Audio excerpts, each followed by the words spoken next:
పండగలే high power ఉల్లాసం high power ఉత్సాహం high power ఆరోగ్యం హై పవర్ ఆనందం గుంటూరు వారి XXL మరియు హై పవర్ హార్స్ దేశవాళీ మినపగుళ్ళు బంధాలు అనుబంధాలు మరింత దృఢంగా మరింత బలంగా.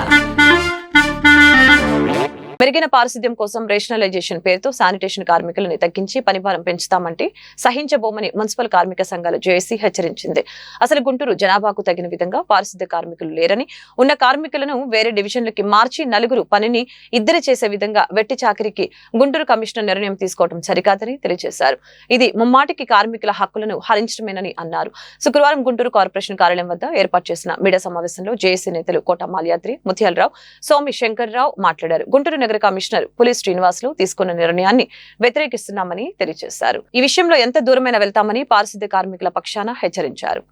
ఇప్పుడున్న కమిషనర్ గారు పులి శ్రీనివాసరావు గారే ఆ రోజు పుష్కాట్లని చేతారాయ స్కూల్లో ప్రారంభించడం జరిగింది. ఆ రోజున బండికి ముగ్గురు అని చెప్పారు. ఈ రోజున పుష్కాటికి ఒక మనిషి కూడా మరి ఇబ్బంది పడతా నడుపుతా ఉన్నారు. ఈ పరిస్థితిలో వర్కర్లు ఎక్కువయ్యారని చెప్పి వివిధ డివిజన్లకి మార్చే క్రమాన్ని కూడా పెడతాండి. ఏఐటీసీగా అట్లాగే జేఏసీగా దీన్ని వ్యతిరేకిస్తూ ఉన్నాం. కమిషనర్ గారి దృష్టికి కూడా తీసుకెళ్ళడం జరిగింది. వారు ఏదైనప్పుడు కూడా వర్కర్లు మారుస్తామని చెప్పడంతో వర్కర్లంతా మార్చడానికి మరి వాళ్ళంతా కూడా వివిధ వార్డుకి వెళ్ళడానికి సుముఖంగా లేని పరిస్థితులు యూనియన్ల దృష్టికి తీసుకురావడం జరిగింది. ఈ పరిస్థితిలో యూనియన్గా వాళ్ళ సంక్షేమం కోసం ఏదైతే రేపు మీరు మార్చబోతున్నారో దాన్ని ఏఐటీసీగా జేఏసీగా వ్యతిరేకిస్తూ ఉన్నాం. ముఖ్యంగా మరి ట్రాక్టర్లకు సంబంధించి గతంలో 5 మంది పనిచేసేవాళ్ళు దాన్ని 4 చేశారు. ఈ రోజున మరి 2 చేయాలని చెప్పి చెప్పటాన్ని అట్లాగే ఒక 2 టన్నులు మరి ట్రాక్టర్కి చెత్త ఉండాలని కూడా చెప్తా ఉన్నారు. 2 మనుషులతోటి మరి 4 డిప్పులు వేయాలంటే మరి 24 గంటలు పనిచేసినా కూడా సాధ్యం కాదు. కాబట్టి కమిషనర్ గారు వారి ఆలోచనలు మార్చుకోవాలని తెలియజేస్తూ ఉన్నాం.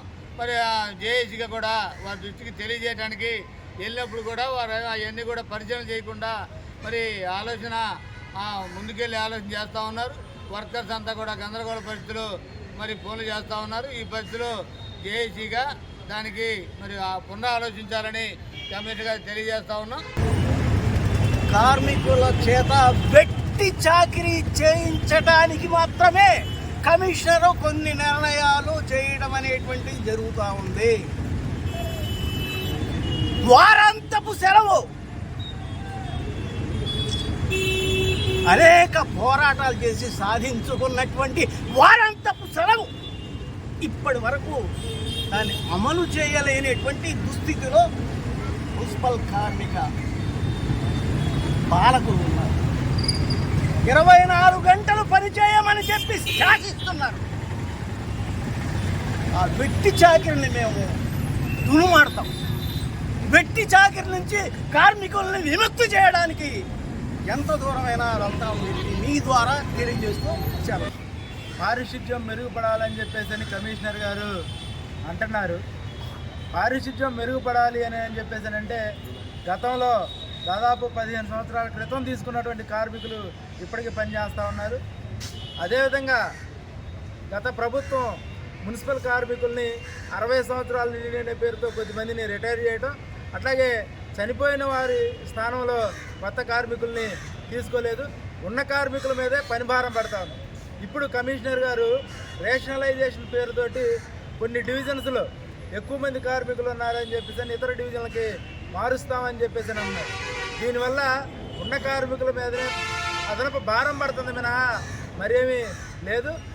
మేము చెప్తుంది కాదు. గతంలో ఈ తెలుగుదేశం ప్రభుత్వం 2019కి ముందు పుష్కార్టికి 250 ఇళ్ళకి 3 కార్మికులు ఉండాలని చెప్పేసి చెప్పారు.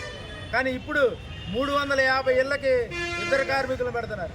ఆ 2 కూడా లేనటువంటి పరిస్థితి ఉంది. అందుకని వెంటనే కమిషనర్ గారి దృష్టి కూడా ఈ విషయాన్ని తీసుకెళ్ళారు.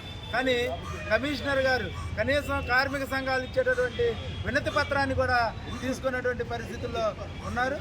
అందుకని కార్మికుల ఇబ్బందుల దృష్ట్యా పారిశుధ్యం మెరుగుపడాలి అని చెప్పేసి దానికి తీసుకోవాల్సిన చర్యల్ని కార్మికులతోనూ కార్మిక సంఘాలతోనూ మాట్లాడితే దానికి కావాల్సినటువంటి ఇవి చెప్పేదానికి అవకాశం ఉంటుంది. కానీ కార్మిక సంఘాలతో కానీ కార్మికులతో మాట్లాడకుండా కమిషనర్ గారు వ్యవహరిస్తున్నటువంటి తీరుని కార్మిక సంఘాలు, మున్సిపల్ కార్మిక సంఘాలు జేఏసీగా వ్యతిరేకిస్తా ఉన్నాం.